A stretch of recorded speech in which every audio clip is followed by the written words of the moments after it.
ஒன்றுபட்டதை செய்ய தவறுவதும் என்பதும் தோல்விக்கு காரணம். கன்ஃபியூசியஸ். செய்யத்தக்க அல்ல செய்யக்கடும், செய்யத்தக்க செய்யாமையானும்.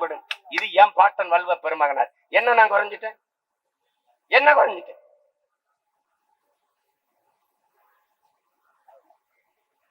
பிறர் குறை காண்பவன் அறமனிதன், தன் குறை காண்பவன் முழு மனிதன். சாக்ரட்டிஸ். ஏதிலார் குற்றம் போல் தம் குற்றம் காண்கிற்கு பின் தீதுண்ட மண்ணும் இருக்கு எங்கள் வாட்டனார். எதடா நாங்க சிந்திக்கல, எதை உலகத்துக்கு கொடுக்கல. உலகத்துல பெரிய பெரிய அறிஞர்லாம் இருந்தா எங்க அப்பா நம்மால் வேலை எம்வேர்டு ஹூக்கர்னு ஒருத்தன். எம்வேர்டு ஹூப்பர் ஒரு மருத்துவ, அமெரிக்கால டாக்டர். ஒரு பொண்ணு மனம் வருது, அதுக்கு ஒவ்வாமை நோய், அலர்ஜி. எது சாப்பிட்டாலும் வாந்தி வருது, தண்ணி குடிச்சாலும் வாந்தி வருது. போய் நோயாளியை பத்திரிச்சு சோதிச்சு பாக்குறாரு மருத்துவர். என்ன செஞ்சாலும் நிக்க மாட்டேங்குது. இந்த வீட்டுல வந்து தூங்கும் போது அவருக்கு ஒரு கனவு வருது, எனக்கு நோயாளி கிடையில நீ யாரான்ட்டு. விறுவிறுன்னு போய் மருத்துவமனையில அந்த பொண்ணு படுத்திருக்காரையே பூட்டிட்டு சாவி எடுத்துட்டு இருந்தாரு. ஒரு வாரம் கழிச்சு போய் திறக்கிறாரு. மயங்கி கிடக்கிற பொண்ணு தட்டி எழுப்புறாரு, தண்ணி கொடுக்குறாரு, வாந்தி வரல. பசிக்கு கேக்குது, உணவு கொடுக்குறாரு, வாந்தி வரல. கீழே ஒரு குறிப்பு எழுதுறாரு, சாப்பிட்ட உணவை செரிச்சிருச்சா என்று பார்த்து உண்ண வேண்டும், பசித்த பிறகு உண்ண வேண்டும். எங்க அப்பா கீழே போய் எழுதுறாரு நம்மாழ்வார். அடே எம்பேடு கூக்கார், உன் பரம்பரை கருவாவதுக்கு முன்பே என் பாட்டன் எழுதியிருக்காண்டா, மருந்தன வேண்டாம் யாக்கைக்கு அருந்தியது அற்றது போற்றி உனின். யாரா அறிங்க? எம்மேடு கூக்கரா என் பாட்டன் வல்லவனாடா. வல்லுவன் எங்க அப்பத்தாவ பின்னாடி அறிவு முதாட்டி அவை வர. வல்லுவன் நல்லா தான் எழுதியிருக்கான் பையன். ஆனா 1.25 அடி எழுதியிருக்கான். அதுவே சின்னது. ஒரு ஹைக்கு ஃபார்ம்ல புதுக்கொடி வடிவத்தில் இருக்கு. அதுவே சின்னது. ஆனா அவை வர பிள்ளைய படிக்க ரொம்ப கஷ்டப்படுவாங்க. மருந்தன வேண்டாவாம் யாக்கைக்கு அருந்தியது அற்றது போற்றி உனின். ரொம்ப பெருசு. அவ பசித்து பூசி 2 வார்த்தை கேட்டு மாத்திரையில அடைச்சு போட்டு போயிட்டான். நீ எனக்கு வந்து பிச்சுக்கிற. தமிழ்ல என்ன இருக்குன்னு, தமிழ்ல இல்லாத என்னடா இருக்கு உலகத்துல சொல்ற. இந்த நாட்டில் பிரதம மந்திரி ஐயா பெருமதிப்பிற்குரிய நரேந்திர மோடி அவர்கள் உலகம் பூரா போறதுல நாங்க பேசுறது அங்க பேசிக்காரு.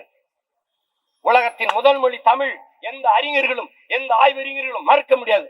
அதுதான் இங்க வந்து இந்திய மொழிகளின் தொன்மையை தமிழில் இருந்து அறியலாம். ஆமா, அதைத்தான் நாங்களும் சொல்றோம்.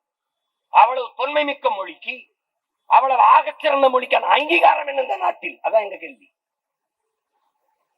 எங்க தாத்தா காகிதம் இல்ல, இந்திய நாட்டின் ஆட்சி மொழியாக இது வரலாம் என்று விவாதம் நடக்கிற போது, இந்திய மொழிகளில் மூத்த மொழி, பழமையான மொழி, தொன்மையான மொழிதான் வர வேண்டும் என்ற கருத்தை முன்வைக்கும் போது எழுந்து பேசுகிறார் ஒருவர், பெருமக்களே, இந்திய மொழிகளில் தொன்மையான மொழி அதிகார மொழியாக வர வேண்டும் என்றால் தமிழ் தான் இருக்க வேண்டும்.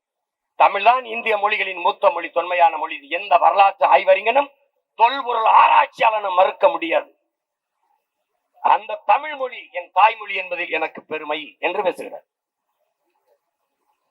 அப்ப இவரு தாத்தா இஸ்லாமிகனால நேரு எந்திரிச்சு, என்ன சாய்வு நீங்க உருத கேட்பீங்கன்னா நீங்க தமிழை கேட்கிறீங்களேன்னு அவர் மறுமொழி சொல்றாரு. உடனே நம் தாத்தா மறுக்காம சொல்ற, நான் அல்லாஹ் என்று அழைப்பதற்கு முன்பே அம்மா என்று அழைத்தவன்.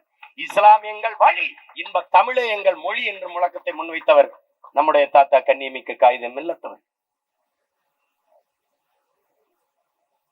நாங்கள் வழக்காடு மன்றத்தில் மட்டுமே எங்கள் உரிமையை கேட்கவில்லை. பள்ளி கல்லூரிகளில், ஆட்சி அதிகார நிர்வாகங்களில், தமிழகத்தின் தெருக்களில் எங்கும் தமிழ், எதிலும் தமிழ். எங்கள் முன்னோர்கள் முன்வைத்து தமிழன் என்று சொல்லடா, தலை நிமிர்ந்து நில்லடாங்க. என் அன்பிற்குரியவர்களே, நம்மோடு நாம் பெரிதும் நேசிக்கின்ற விடுதலை பாவலர் அண்ணன் அரிமதி அவர்கள், எதிர்க்க துணிந்தால் தமிழ் மீளும், எதற்கும் துணிந்தால் தமிழ் ஆளுங்கிற இதை தமிழ் இளம் தலைமுறையினர் இதய சோற்றில் எழுதி வைத்துக் கொள்ளும். சும்மா போட்டு நாங்க தான் வெட்டி வேலை பாக்குறதா நினைச்சு கூடாது. எல்லாத்தையும் விட்டு பசியில பசிச்சு கிடந்து பாரு, அப்ப தெரியும். பசி என்கிற கொடிய நெருப்பை வைத்துக்கொள்ள கொட்டி போராட்டம் எதுக்கு? உயிர் தமிழ் அழிந்து விடக்கூடாது, உயிரை கொடுத்தேனும் காக்க வேண்டும் என்கிற உயர்ந்த நோக்கம். இது ஒரு தொடகண்டா. 10 பேர் வந்து படுத்துட்டா தமிழ் மீண்டுருமா போயிருமா அப்படின்னு. தம்பி, வண்டி நிறைய குப்பை, எவனும் வண்டி நிறைய நெருப்படுத்திக் கொண்டு போவதில்லை. கொளுத்துவதற்கு ஒரு தீப்பெட்டி, ஒரு தீக்குச்சி தான். இதான் புரட்சி. அவ்வளவு பெரிய காட்டை ஒரு தீக்குச்சி எரிக்கும். அது மாதிரி இது வயிற்றுக்குள் எரிகிற அந்த தீ இருக்குதே, அந்த பசி தீ, அது இந்த நாட்டை ஒரு நாள் பற்றி பரவும்.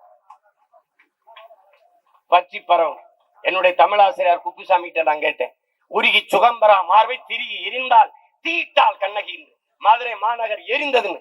அப்ப இப்ப இருக்கிறது வேற மதுரையான்னு கேட்டேன்.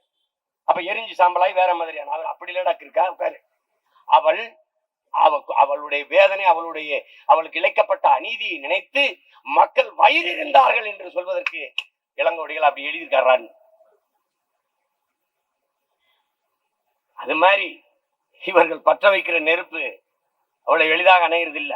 என் தம்பி பகவத் கூட கேட்டான், சட்ட போராட்டம் பண்ணுவோம், உறுதியா பண்ணுவோம்.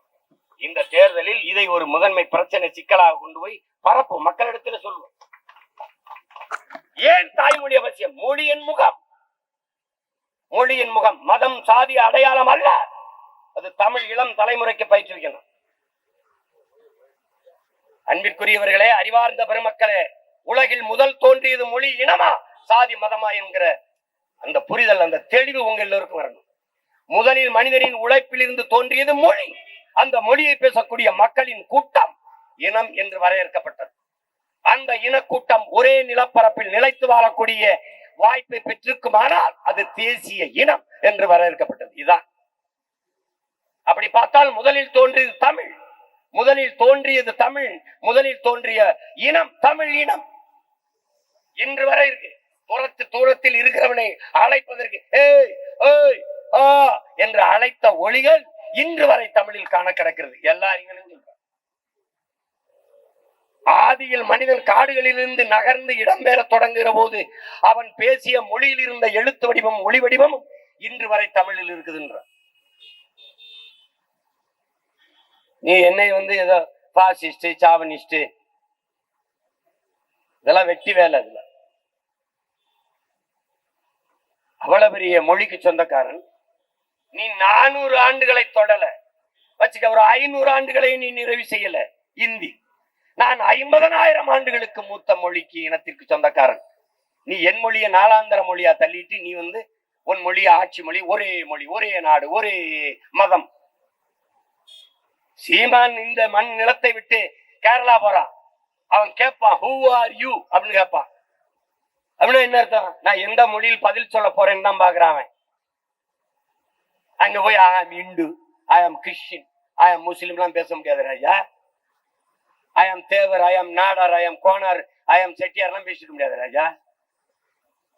இந்த நிலத்திலே உன் தாய் நிலத்தை விட்டு எந்த மாநிலத்திற்கு போனாலும் உன் அடையாளம் நீ தமிழன் என்பதுதான். இந்த நாட்டை விட்டு வேற எந்த நாட்டிற்கு போனாலும் ஹூ ஆர் யூ, நீ யார் என்று கேட்டால் ஐ ஆம் கிறிஸ்டின் கிடையாது, ஐ ஆம் இந்து கிடையாது, ஐ ஆம் இஸ்லாம் கிடையாது, ஐ ஆம் கவுண்டரோ செட்டியாரோ வன்னியரோ கிடையாது, நீ தமிழன். அப்ப உலகில் எங்கு போனாலும் நீ தமிழன் என்பதான அடையாளம். அதைத்தான் புரட்சி பாவலர் சொல்கிறார், இங்கு பிறப்பினும் தமிழ், எங்கு பிறப்பினும் தமிழன் தமிழனே, இங்கு பிறப்பினும் அயலான் அயலானே என்கிற. நீ எழுதி நீ ஆழ்ந்து படித்து பார். இந்திய நிலப்பரப்பில் இங்கே எங்கிருந்து இங்கு வந்தாலும் திராவிடர், கேரளா திராவிடர், ஆந்திராவில் திராவிடர், கர்நாடகம் திராவிடர், வட இந்தியா, பீகார், குஜராத், ராஜஸ்தான் எல்லாம் இந்தியர். ஆனா நீ இந்த நிலப்பரப்பில் உலகின் எந்த ஓரத்துக்கு எங்கு சென்றாலும் நீ இனம் மாறவில்லை, நிறம் மாறவில்லை, நீ தமிழன் தான். நீ வேணா பாரு, எங்க வேணாலும். கர்நாடகால 1.7 கோடி வாழ்ற, அங்க போய் என்ன இனம் மாறிட்டியா? நீ ஆஸ்திரேலியா, பிரான்ஸ், பிரிட்டன் எல்லா நாட்டிலையும் வாழ்ற, அங்க போய் நீ இனம் மாறிட்டியா? இங்கிலீஷ் நல்லா பேசிட்டா நீ இங்கிலீஷ்காரன் இனம் சேர்த்துக்குவானா? இனத்துல நீ தமிழன். மொழி மாற, இனம் மாறி. அன்பிற்குரிய சொந்தங்களே, மதம் மாறிக்கொள்ளக்கூடியது, மொழியுமே நம்ம மாறிக்கொள்ள முடியாது. அதை புரிந்து கொள்ளணும். நீங்க இங்க இருந்து பாகிஸ்தான் பிரிந்து செல்கிறதே வரலாறு, அதற்கு காரணம் மதம். பாகிஸ்தான் பங்களாதேஷ் பிரிந்து சென்றது காரணம் மதம் அல்ல, மொழி. ஓர் இறை, ஏக இறைவன் ஒருவனே, நபிகள் மொழி என்னும் வழி என்று ஏற்றி பிரிந்து சென்ற பாகிஸ்தான் தனிநாடு அடைந்து போனது. அங்கே பாகிஸ்தானியர்களின் உருது மொழி ஆட்சி மொழி என்று அறிவித்த உடனேயே என் தாய்மொழி என்னானது என்று கேட்டான். டாக்கா பல்கலைக்கழகத்தில் படித்துக் கொண்டிருந்த முஜிபுர் ரஹ்மானும் அவன் நண்பர்கள். கலவரம் வெடித்தது, போராட்டம். அப்போது இந்தியாவை ஆண்டு கொண்டிருந்த பெருமாட்டி அம்மையார் இந்திரா காந்தி, மேற்கு வங்கத்தின் முதல்வராக இருந்தவர் சித்தார்த்த சங்கர் ரே, அவரும் காங்கிரஸ் முதல்வர். சித்தார்த்த சங்கரை